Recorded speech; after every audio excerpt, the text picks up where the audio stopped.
And welcome to this edition of the Native News Update on this Wednesday, May 18th. I'm your host for today's program, Paul DeMain.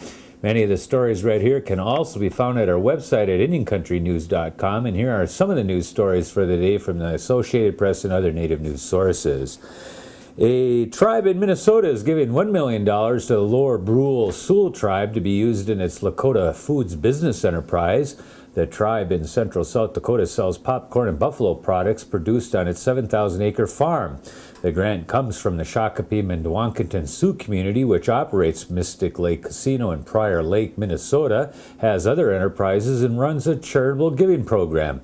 The Minnesota tribe also is giving $1 million to the Sault Tribe in Nebraska for various tribal programs. Darwin Joe McCoy has resigned as chairman of the Sault Ste. Marie tribe of Chippewa Indians. WLUC-TV reports that McCoy informed the tribe's board of directors last week. He gave no specific reasons for his decision to resign other than saying there were circumstances beyond his control. McCoy has served as the elected leader of the 39,000-member tribe for nearly 3 years. Board Vice Chair Alana Calsley will serve as interim chair of the tribe until a successor is appointed or elected. The Sioux Tribe is based in Sault Ste. Marie in Michigan's Upper Peninsula. Ojibwe band members went fishing before last year's opener to force a treaty dispute into court, but the state still hasn't brought charges, and the issue is ongoing in 2011. The Leech Lake and White Earth bands have been fighting for the right to fish and hunt in northern Minnesota without government interference. They say an 1855 treaty with the federal government exempts them from the state's time limits on hunting and fishing. Minnesota Public Radio reports that the two bands recently created a conservation code they hope will one day regulate not only those activities for band members on reservations, but across much of northern Minnesota. Leech Lake and White Earth members set nets in Lake Bemidji before last year's opener, but have not been prosecuted as of yet. In the middle of a night, a group of Dakota threw their fishing nets into Cedar Lake in Minnesota. When they drew a hefty collection of fish from the water May 13th, conservation officers stood by ready to gather the fish up. The Dakota were asserting what they claim are rights guaranteed by an 1805 treaty. They say the treaty allows them to hunt and fish wherever they want. But officers from the Department of Natural Resources who laid out the 59 fish and tossed them into large plastic bags as evidence said no law on the books give the Dakota the right to fish out of season. No citations were issued at the peaceful protest, which came one day ahead of the state's walleye season opener, but the DNR will forward the names of 5 netters to the Hennepin County Attorney's Office. They want their day in court, which is perfect. We can facilitate that, said Captain Greg Salo. They were respectful to us, and we were respectful to them. The Blackfeet tribe plans to build a grocery store in Browning, Montana to create competition in the grocery market. The tribe's business council is reviewing 3 bids to build the 28,000 square foot store at a cost of $5 to $6 million, the Great Falls Tribune reports.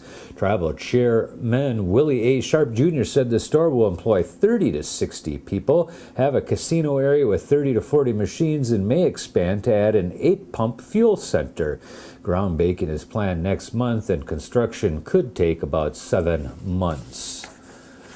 2 appointees to New Mexico's Cultural Properties Review Committee are no longer on the panel following its recent decision to join an appeal of a court ruling overturning the designation of Mount Taylor as a traditional cultural property.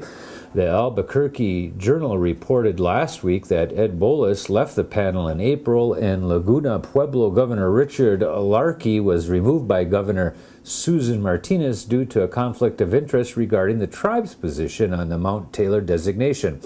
The committee voted during a March 17th meeting to join the appeal.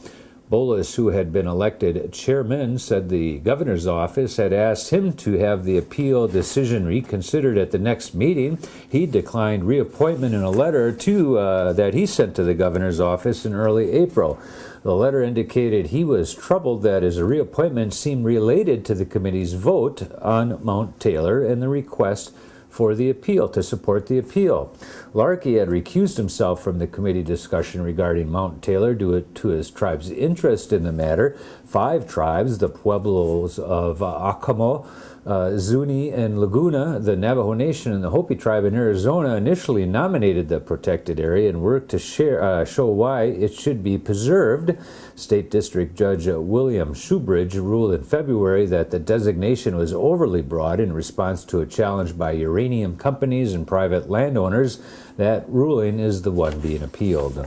A Senate panel has approved a $40 million bond issue to help complete the American Indian Cultural Center and Museum along the Oklahoma River near downtown Oklahoma City, which several members says is a waste of taxpayer money.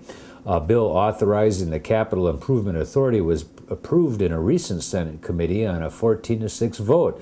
The bill provides that 3 separate series of bond issues will not be authorized until Native American Cultural and Educational Authority has in place matching funds from private donors and other sources.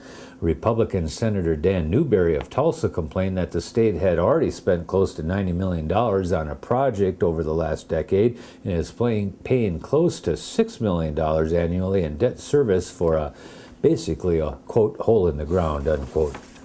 The Oneida Tribe of New York has given another $1 million to the Smithsonian's National Museum of American Indian in Washington, D.C.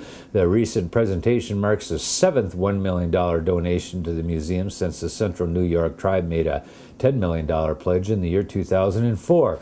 The American Indian Museum has on display a 19-foot bronze statue depicting the friendship between the Revolutionary War, depicting the friendship during the Revolutionary War between the Oneida Nation and the colonists.